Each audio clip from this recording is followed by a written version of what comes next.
The rain-slicked streets of Brooklyn gleamed under the sodium lamps as I sprinted toward the subway, my heart pounding not from the chase, but from the ghost I'd just seen across the diner booth. Ethan Hale, alive and staring daggers through the steam of his untouched coffee. 3 years had carved him sharper, his jaw set like it could cut glass. But it was the flicker in his eyes, that old spark of accusation mixed with something softer, that stopped me cold. "Why do you still wear it?" he'd growled before I bolted, his voice slicing through the diner din like a blade, pointing at the jacket, the one relic of us I couldn't burn. I shoved my hands deeper into the pockets of that damn jacket, the leather creaking like it remembered every fight we'd had. It smelled faintly of his cologne still, that crisp cedar note that used to make my knees weak, now just a taunt from a life I'd torched. Back then, in the fever of our hidden nights, Ethan was the golden boy of New York politics, a rising star in the city council, all charm and calculated smiles, whispering promises in my ear while the world saw him as the straight-arrow savior of the boroughs. I was Alex Rivera, the scrappy investigative reporter for the Alternative Weekly, the one who sniffed out corruption like it was my personal vendetta. We met at a fundraiser in Chelsea, him in a tailored suit that hugged his broad shoulders just right, me nursing a watered-down whiskey and pretending I belonged among the donors. Our eyes locked across the room, and by midnight, we were tangled in the shadows of an alley behind the venue, his lips fierce against mine, his hands mapping secrets neither of us could voice aloud. But secrets have a way of rotting. Ethan's campaign was bankrolled by a shady real estate developer, the kind who greased palms to turn public parks into luxury condos. I got wind of it through a tip from an anonymous source, a grainy photo of Ethan shaking hands with the guy in a backroom deal. My editor smelled Pulitzer bait, and I dove in, chasing leads through dimly lit bars and encrypted emails. What I didn't know was how deep it ran, or how it would drag Ethan under.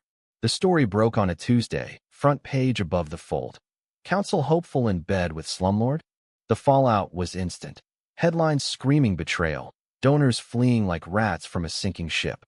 Ethan called me that night, his voice a wreck over the line. "You did this? After everything?" I tried to explain it was the truth, that he could have come clean, but he hung up with a laugh that wasn't laughter at all, bitter and broken. The next day, he resigned in disgrace, vanishing from the public eye, and I became the villain who toppled a hero. Life didn't pause for regrets. I clawed my way up at the paper, dodging whispers of homewrecker from colleagues who didn't know the half of it. How our affair was the real bomb waiting to detonate, hidden behind his perfect hetero facade. Coming out wasn't an option for him then. His district was conservative-leaning, full of folks who'd crucify a gay candidate faster than a crooked one. So we played pretend, stolen moments in my cramped Williamsburg apartment, where he'd collapse against me after strategy sessions, murmuring about a future where we wouldn't have to hide. "One day, Alex," he'd say, tracing circles on my chest, "I'll shout it from the steps of City Hall." I believed him, until the story hit, and he blamed me for more than the scandal, forcing his hand on truths he wasn't ready to face. Now, 3 years later, that diner sighting had cracked something open. I rode the train home in a daze, the jacket heavy on my shoulders like an accusation. Why did I keep it? Because it was the last piece of him that fit, a shield against the loneliness that crept in after the breakup. My friends, Lena, the fierce lesbian photographer who'd been my rock since college, and Marcus, the non-binary barista with a wit sharper than their undercut, tried staging interventions. "Burn the thing, Alex," Lena had said over tacos last month, her camera slung around her neck like a talisman. "It's not armor, it's chains." Marcus nodded, stirring their latte foam into hearts out of habit. "Or donate it to the ex-boyfriend museum. You've got cobwebs in your closet that aren't clothes." They weren't wrong. My apartment was a shrine to stagnation. Stacks of unread manuscripts on the coffee table, a half-dead fiddle leaf fig by the window overlooking the East River, and that jacket hung by the door like a sentinel. But tonight, as I unlocked the door and flicked on the lamp, my phone buzzed with a text from an unknown number. "We need to talk." The jacket. "Meet me tomorrow. Central Park, Bethesda Terrace. 10 a.m. Don't ghost me again." Sleep was a lost cause. I paced the hardwood floors, replaying that diner stare down. He'd looked good. Too good. Lean from whatever exile he'd carved out, his dark hair longer, curling at the nape in a way that begged for fingers. But the hate was still there, simmering under the surface, or was it? The question about the jacket felt like a truce flag, or maybe a trap. By dawn, I'd convinced myself to go. What was the worst that could happen? He'd yell, I'd apologize, for the story, not the love, and we'd part as strangers again. Simple. Central Park was alive with joggers and dog walkers, the autumn leaves crunching underfoot like brittle memories.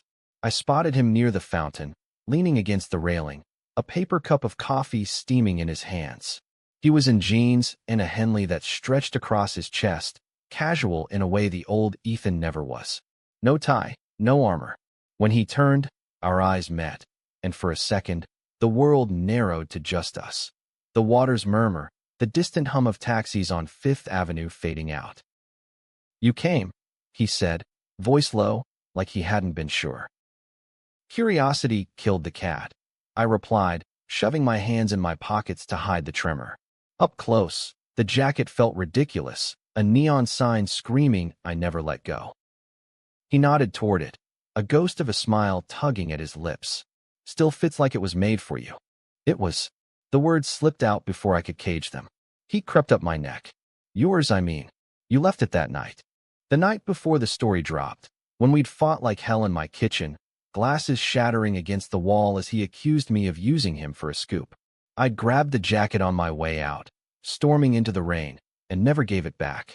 It became my constant, through late nights at the desk and awkward dates that fizzled because no one measured up to his ghost.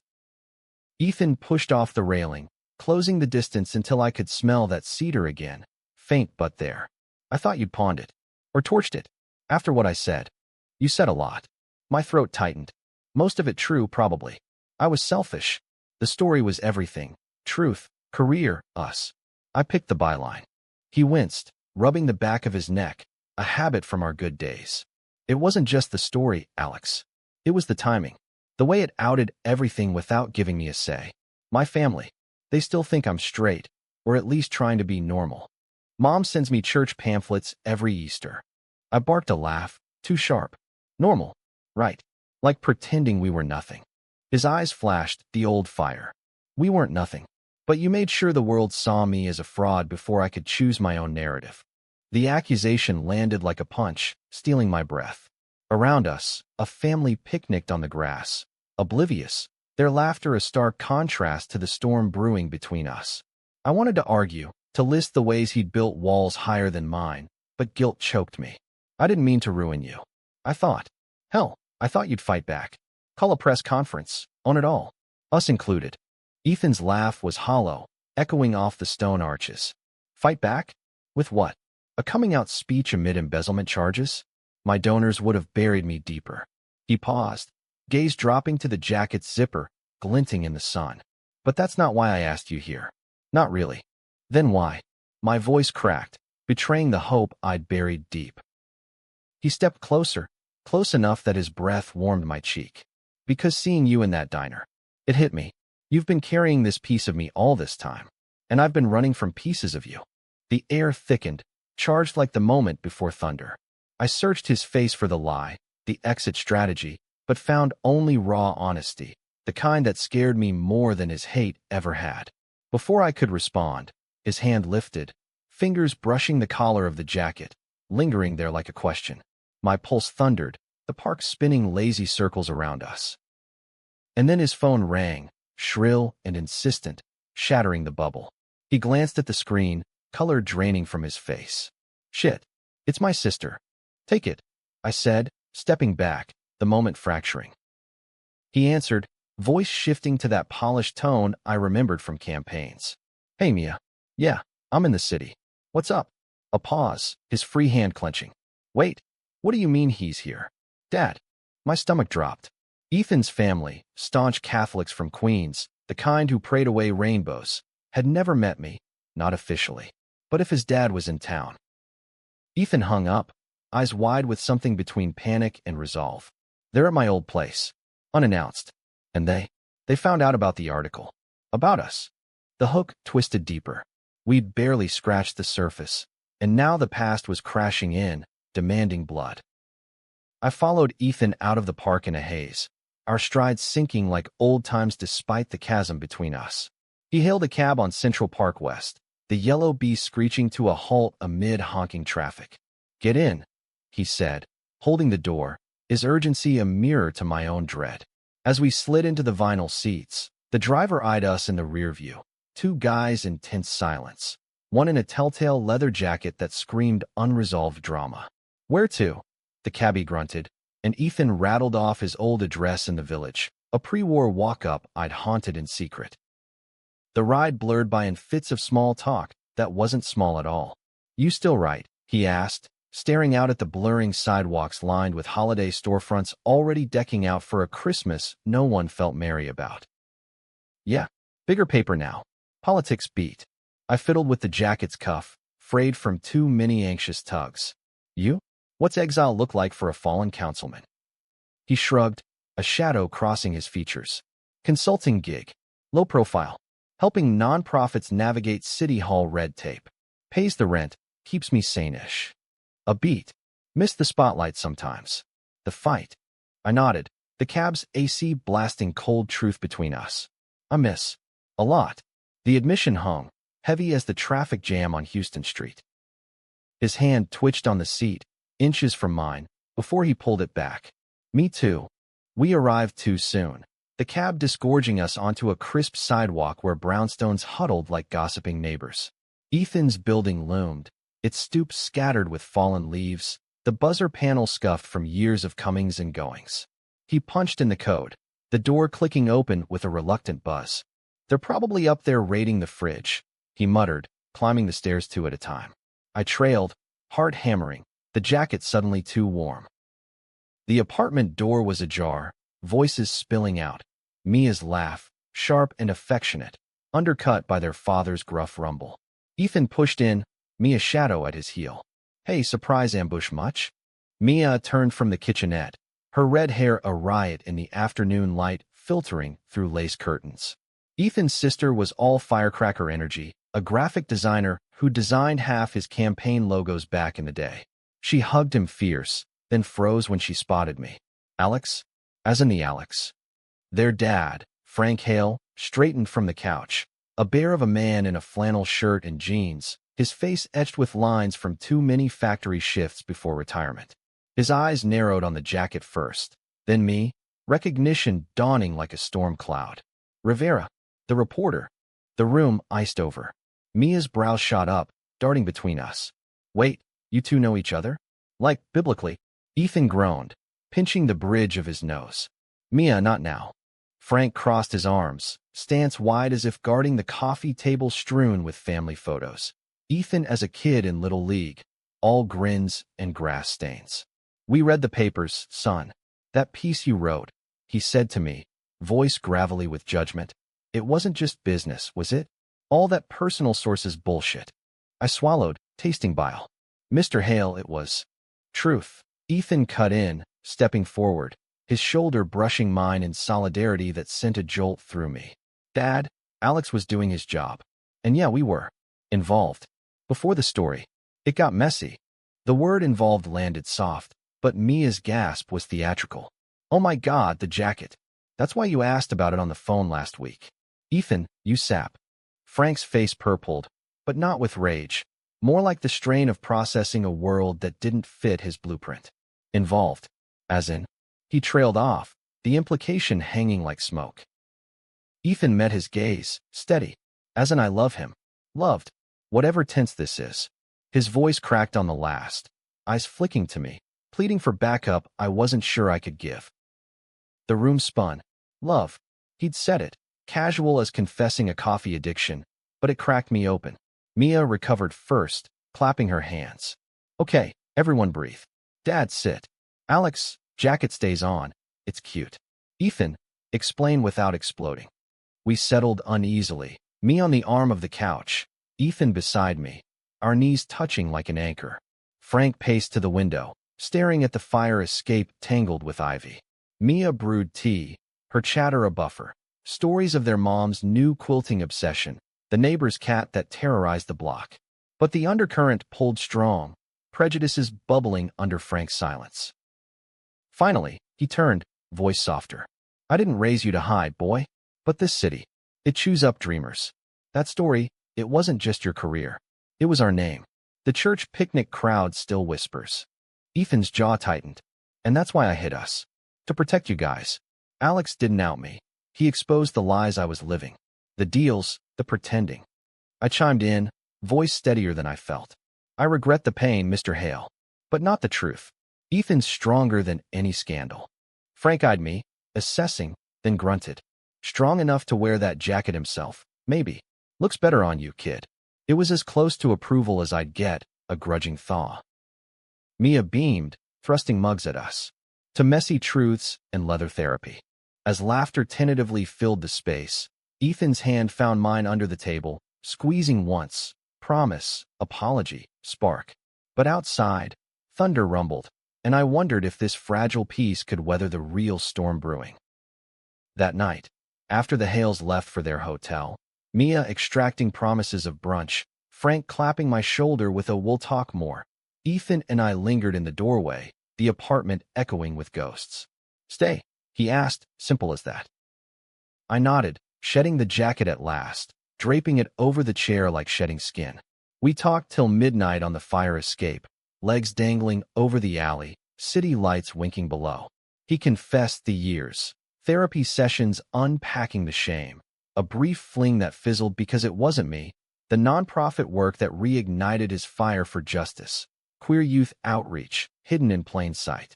I blamed you to avoid blaming myself, he admitted, voice raw, for not being brave enough sooner.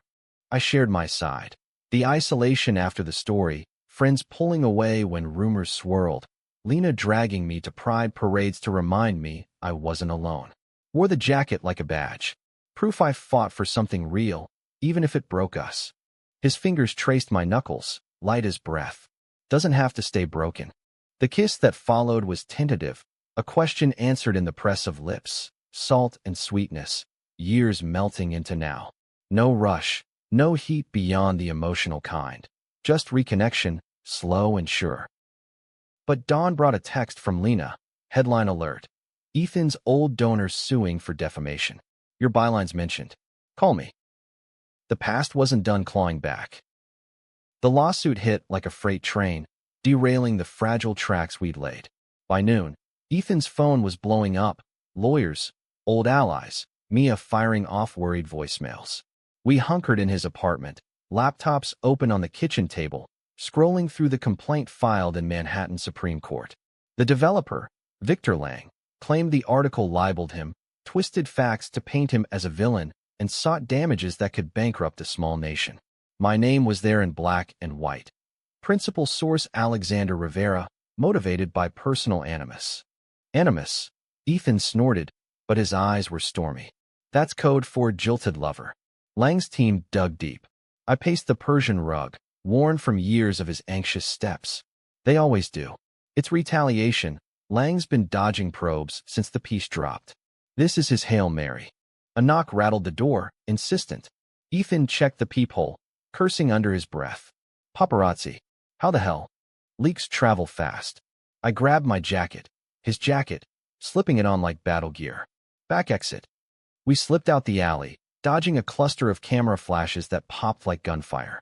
The subway was our escape, anonymous in the crush of commuters, but paranoia clung. Every glance felt like judgment, every whisper a prejudice unearthed.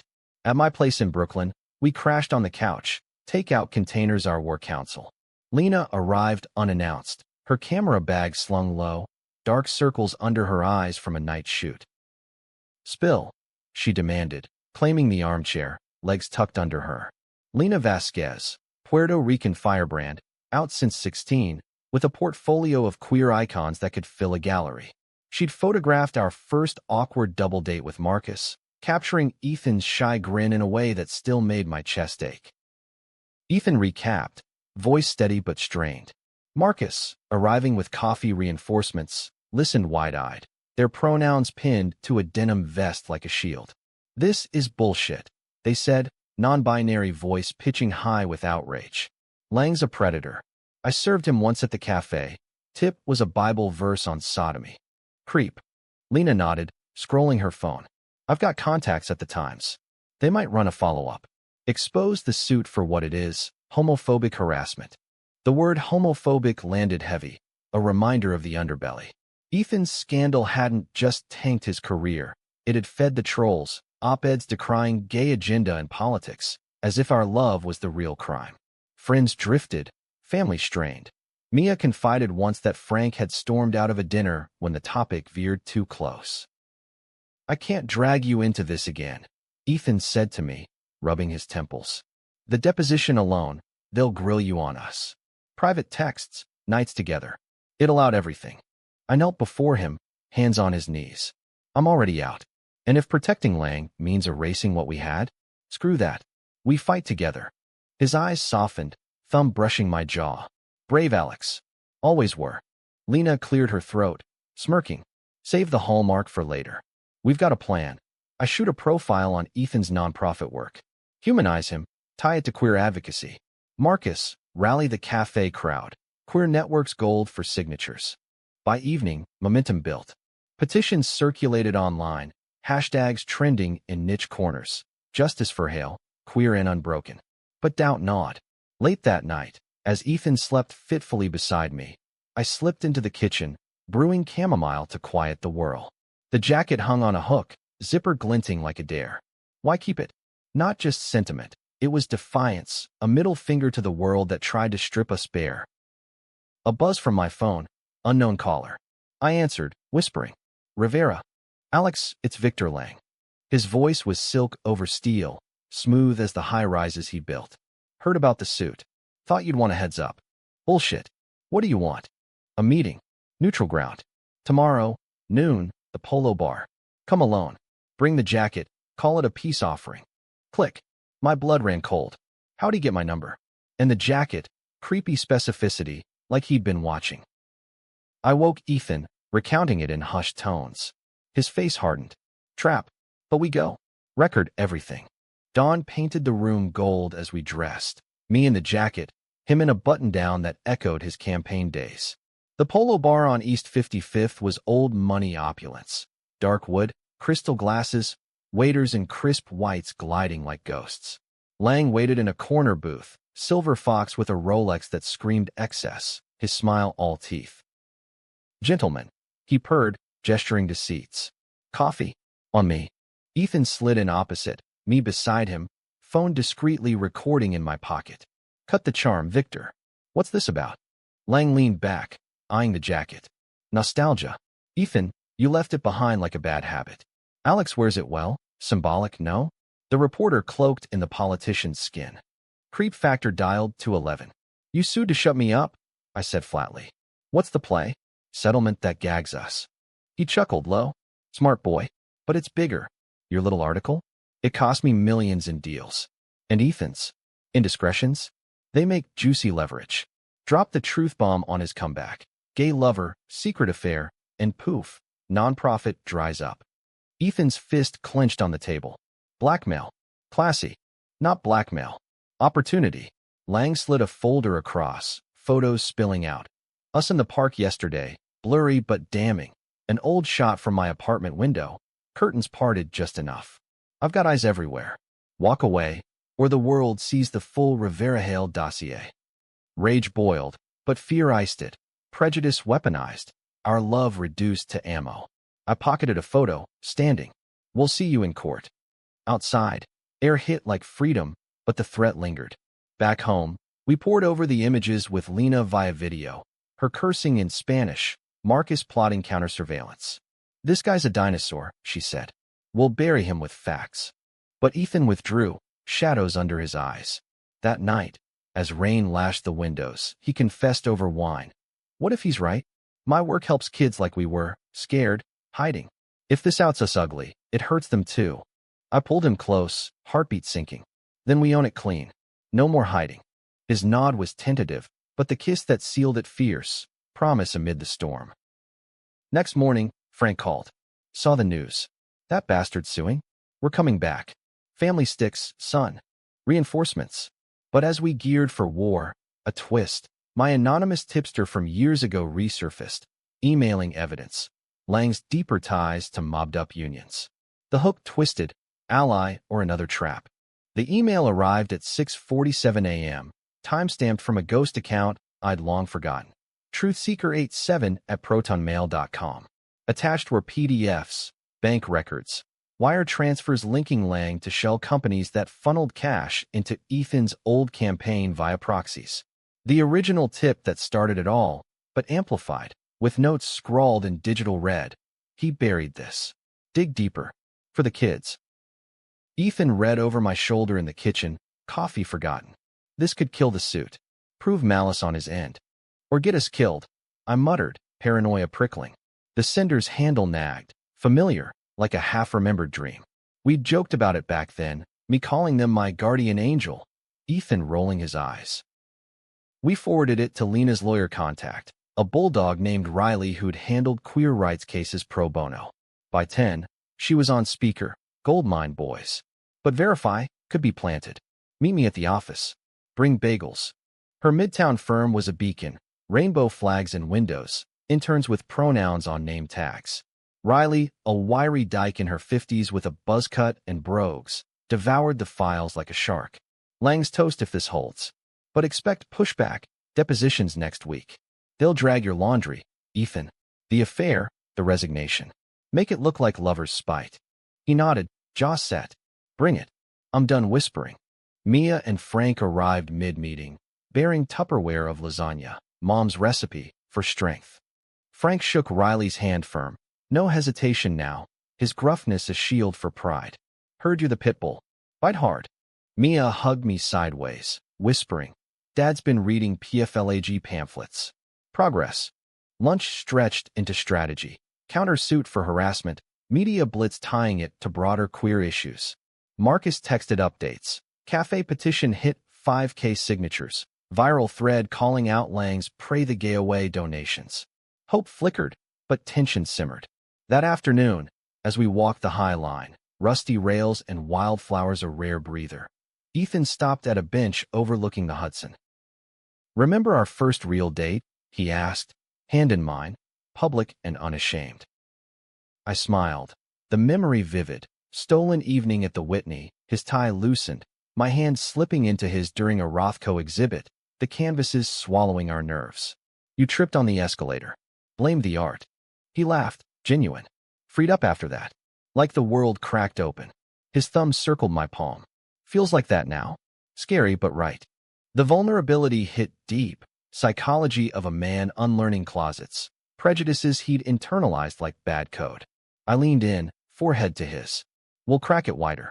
But evening brought the backlash. A tabloid drop. Fallen Pole's gay revenge plot. Grainy shots of us at the Polo Bar. Twisted narrative painting Ethan as vengeful ex, me as puppet master. Comments flooded. Slurs, Bible quotes. The ugly underbelly of online mobs. Ethan slammed his laptop shut, face ashen. This is what I feared. Not just us. The kids at the center see this shit. It tells them hiding's safer. I pulled him to the couch, arms around his shoulders. Or it tells them fighting's worth it. We're proof. He buried his face in my neck, breath shaky. I hate needing you like this. Weak. Needing's not weak. It's human. We stayed tangled, talking through the dark, his therapy breakthroughs, my imposter syndrome at the paper, the quiet prejudices that lingered like fog, colleagues' side eyes, family holidays dodged. Midnight call from Riley, depot scheduled. Lang's team pushing hard. And Alex? They're subpoenaing your emails. All of them. Sleep evaded. Dawn found us at Lena's studio in Bushwick, her darkroom a sanctuary of red lights and chemical tang. She developed test prints, candid shots of queer activists, Ethan's nonprofit kids painting murals of chosen families. Visual armor, she said, pinning one up. Ethan mid-laugh at a youth workshop, sleeves rolled, paint smeared. Marcus arrived with reinforcements, a USB of cafe surveillance footage. Lang himself, weeks back, lurking outside, snapping pics. Stalker vibes. Use it. The pieces aligned, but the emotional toll mounted. Frank took Ethan for a man talk at a Queen's diner. Burgers and brutal honesty. He returned quieter, eyes red-rimmed. Dad admitted he knew. Suspected, anyway. Said sorry for the silence. First time. Progress, bittersweet. Mia hosted a war room dinner at her loft, fairy lights strung like stars, queer playlist humming low. Toasts to resilience, but undercurrents pulled. A volunteer from Ethan's org confessed doubts, fearing donor flight if the gay angle blew up. "It's not you," they said, MB voice small. "It's the noise." Ethan absorbed it, mask cracking. Later, alone on the fire escape, he voiced the fear. "What if I can't protect them? What if I'm the liability?" "You're the light," I countered, hand over his heart. "We all have shadows." The depot loomed like a guillotine. Day of Federal Courthouse on Foley Square.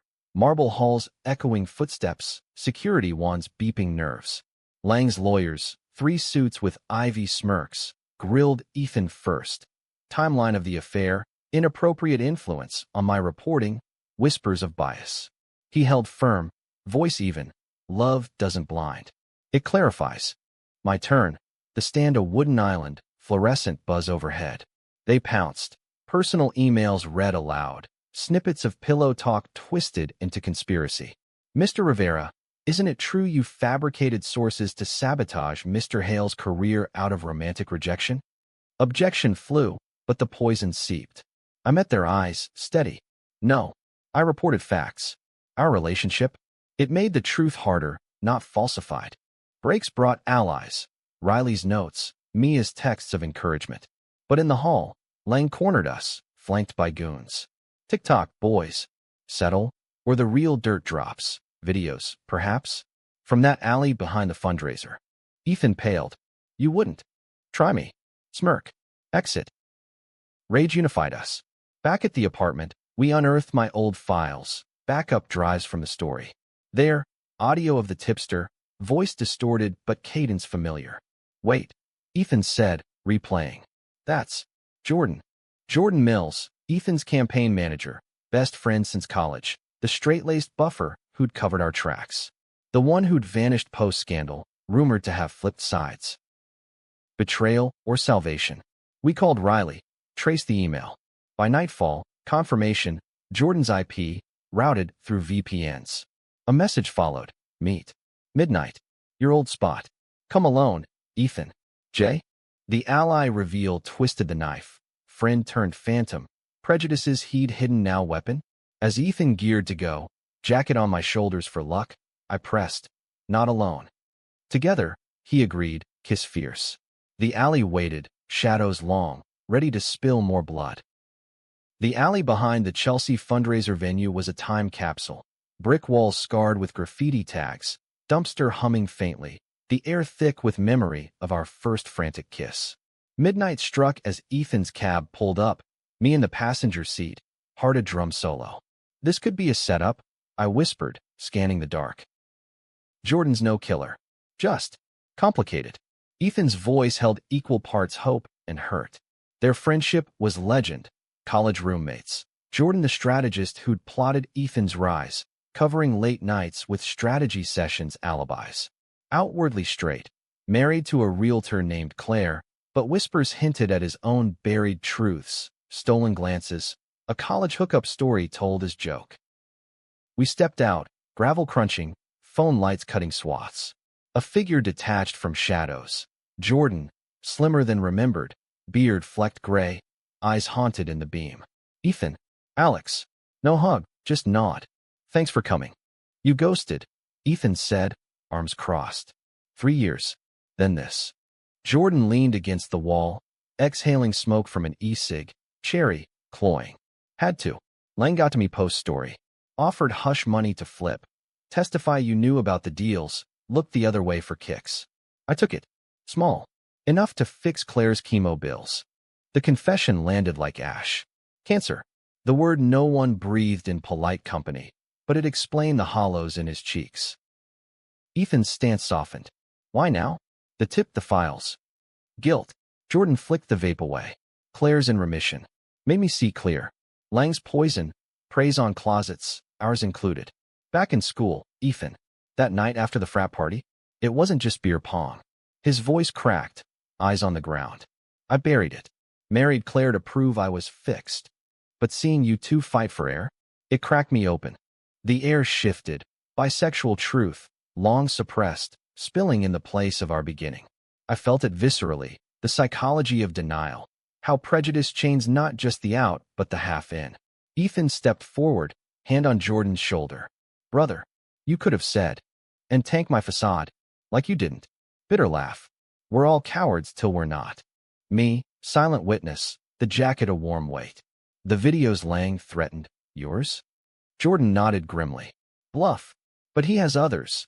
Donors and compromising spots. Leverage on half the council. I stole copies. Encrypted drive, in my car.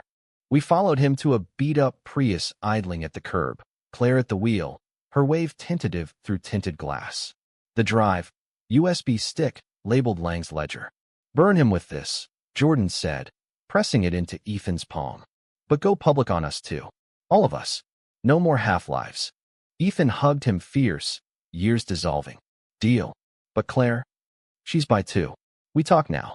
Real talk. Jordan's grin was watery. Family's messy. Worth it. They parted with promises, brunch, therapy shares. Back in the cab, Ethan clutched the drive like Excalibur. Redemption arc didn't see that coming. I squeezed his thigh. Surprises keep it interesting. Dawn broke as we crashed at my place, sleep claiming us in a heap. Woke to chaos. Riley's call, lawsuit paused. Lang's team scrambling on new evidence. The drive decrypted, ledgers tying him to laundering, bribes that dwarfed our old story. By noon, press conference booked, Ethan front and center, Jordan at his side. The build-up was whirlwind. Lena styling us sharp, Marcus scripting soundbites, Mia wrangling family logistics. Frank arrived early, Ty askew, pressing a rosary into Ethan's hand. For luck. And, I'm proud, son. Gay, straight, doesn't matter. You're hale. Tears pricked. Mia snapped a photo, father-son silhouette against the window, unbreakable. Conference at Ethan's nonprofit HQ, a converted warehouse in Soho, walls alive with kid art, rainbows, fists raised. Cameras swarmed, reporters abuzz. Ethan at the podium, me off stage, jacket shed for a blazer, symbolic handover. Ladies, gentlemen, he began, voice rock steady. 3 years ago, a story exposed corruption in my campaign. It cost me everything, career, privacy, the man I loved. Gasps rippled. Today, we expose more. Victor Lang's empire, built on extortion and hate. And personally, I'm gay. Proudly. With Alex Rivera at my side, not as enemy, but partner. Thunderous applause from allies, flashes blinding. Jordan followed, outing his bisexuality raw, hiding hurts everyone. Time to stand. Lang's downfall cascaded, arrests by evening, headlines flipping to heroism. But the real high came quieter. Youth from the org mobbing Ethan with hugs, one teen whispering, "You make it possible." That night, rooftop party at Mia's, fairy lights, queer anthems, laughter drowning doubts. Lena captured it all, Marcus mixing lethal cosmos. Frank cornered me by the railing, city sprawl below. You kept him whole, kid. Jacket or no. I smiled, throat tight. We kept each other. Ethan found me there, pulling me into slow dance amid the crowd, public, unapologetic. Future tense, he murmured, echoing our park talk. Shouted from City Hall. Only if I get the byline on your vows.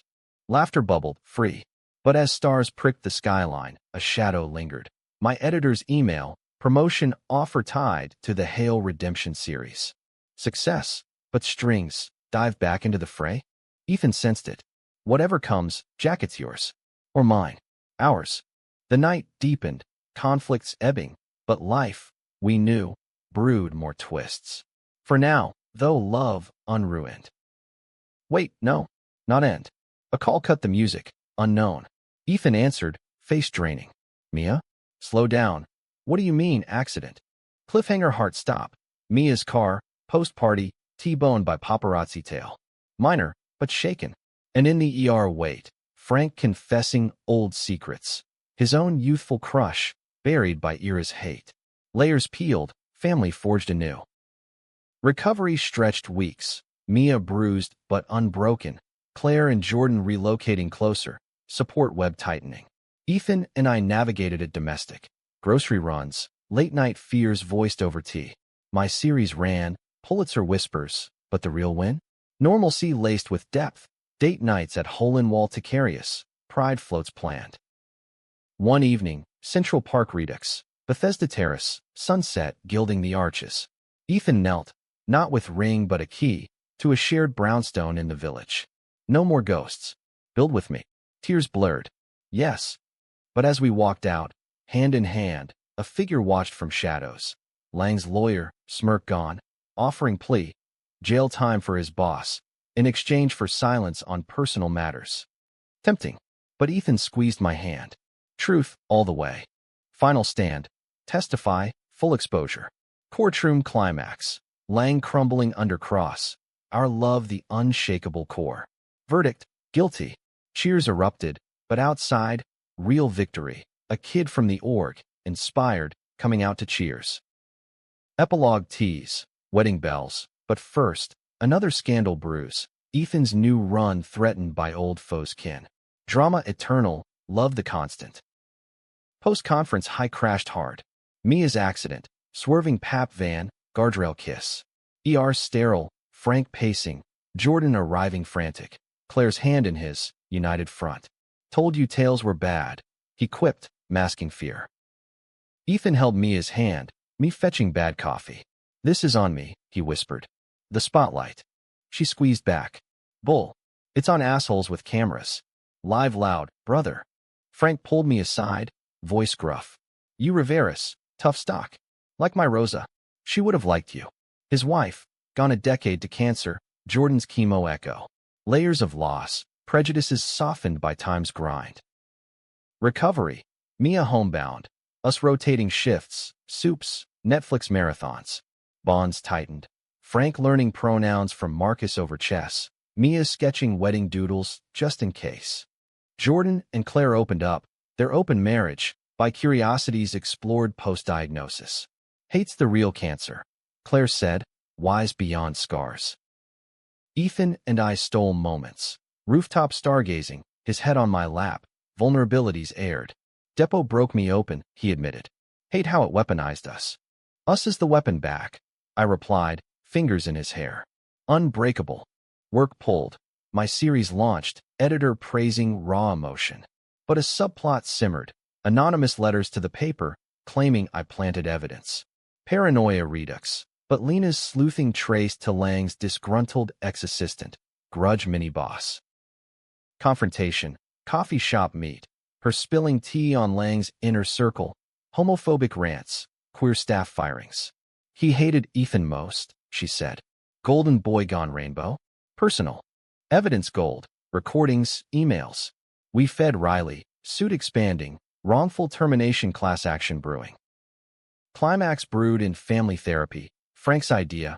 A circle of Hales plus us. Jordan included. Couch confessions. Frank's repressed youth. A sailor crush in Korea silenced by don't ask. Mia's high school bullying for tomboy vibes. Ethan's closets. My immigrant parents' silent disapproval. Dad's macho echoes from Puerto Rico. Tears, hugs, breakthroughs. We're the mosaic, Frank boomed. Cracks and all. From there, Ethan's run. City Council redux. Platform queer justice, anti-corruption. Campaign launch. Packed hall. Us on stage. Jacket auction for charity. Fetch 10K, symbolic shed. But twist. Opponents dirt. Forged docs implying Ethan's embezzlement. Panic. But Jordan's ledger debunked it. Oppo researcher outed as Langkin. Election night.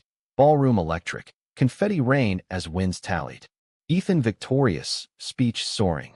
For every hidden heart, come out. We're waiting. After party. Dawn dances, vows whispered.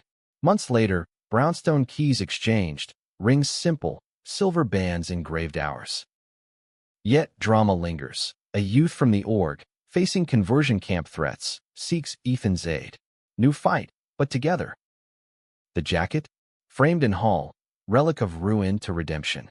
We wear scars, not hides. Full circle, diner revisit, 3 years on. Ethan slides into booth, coffee steaming. Why'd you keep it? I grin. To remind me, hates a phase. Loves the career. Fade out on laughter, city alive.